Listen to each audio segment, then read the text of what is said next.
যদি আমার হাতে ধানের শীষের চাবি উঠিয়ে দেওয়া হয়, ইনশাল্লাহ এই আসন আমি তারেক রহমানকে উপহার দেব।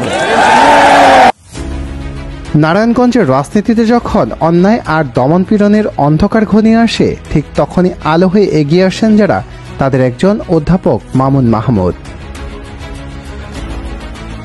1967 সালের 18 মে নারায়ণগঞ্জের নয়ামাটি মুক্তিনগরের ঐতিহ্যবাহী এক মুসলিম পরিবারে জন্মগ্রহণ করেন এই সংগ্রামী নেতা।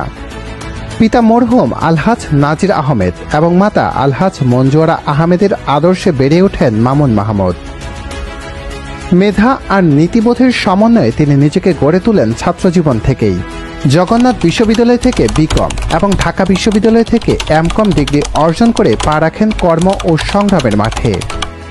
রাজনীতিতে হাতেখড়ি জাতীয়তাবাদী ছাত্রদলের মাধ্যমে 1981 সালে, তারপর একে একে দায়িত্ব পেয়েছেন বহু গুরুত্বপূর্ণ পদে। 1990 সালে সর্বদলীয় ছাত্র সংগ্রাম পরিষদের যুগ্ম আহ্বায়ক, 1991 থেকে 1995 সভাপতি ছাত্রদল সিদ্ধিরগঞ্জ থানা, 1995 থেকে 2008 যুগ্ম আহ্বায়ক যুবদল নারায়ণগঞ্জ জেলা, পাশাপাশি ছিলেন সভাপতি যুবদল সিদ্ধিরগঞ্জ থানা।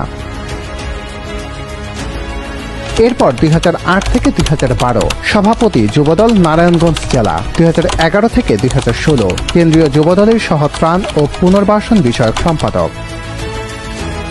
পরে বিএনপির মূল সংগঠনের তিনি আরও শক্ত অবস্থান তৈরি করেন।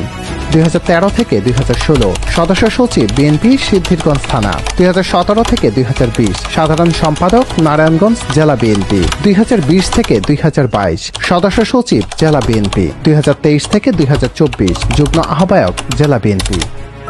দলীয় মনোনয়ন প্রাপ্ত হয়ে 2018 সালের একাদশ জাতীয় সংসদ নির্বাচনে নারায়ণগঞ্জ 4 আসনে মনোনয়নপত্র জমা দিলেও ঐক্যজোটের সিদ্ধান্তে দলের স্বার্থে মনোনয়ন প্রত্যাহার করেন। তার রাজনৈতিক দর্শনের মূল ভিত্তি শহীদ প্রেসিডেন্ট জিয়াউর রহমানের আদর্শ, সততা, দেশপ্রেম ও গণমানুষের অধিকার প্রতিষ্ঠায় আপোষহীন ছিলেন বরাবর। গ্রেপ্তার, মিথ্যা মামলা, পেশাগত হয়রানি, আর্থিকভাবে ক্ষতিসাধন, পরিবারের নিরাপত্তাহীনতা, জেল জামিনের চক্র কোনো কিছুই দমাতে পারেনি তাকে। বরং প্রতিটি প্রতিবন্ধকতা পেরিয়ে তিনি আরও দৃঢ় প্রতিজ্ঞা নিয়ে মানুষের পাশে দাঁড়িয়েছেন, দলের পাশে থেকেছেন। 2025 সালের 2রা ফেব্রুয়ারি দায়িত্ব গ্রহণ করেন নারায়ণগঞ্জ জেলা বিএনপির আহ্বায়ক হিসেবে।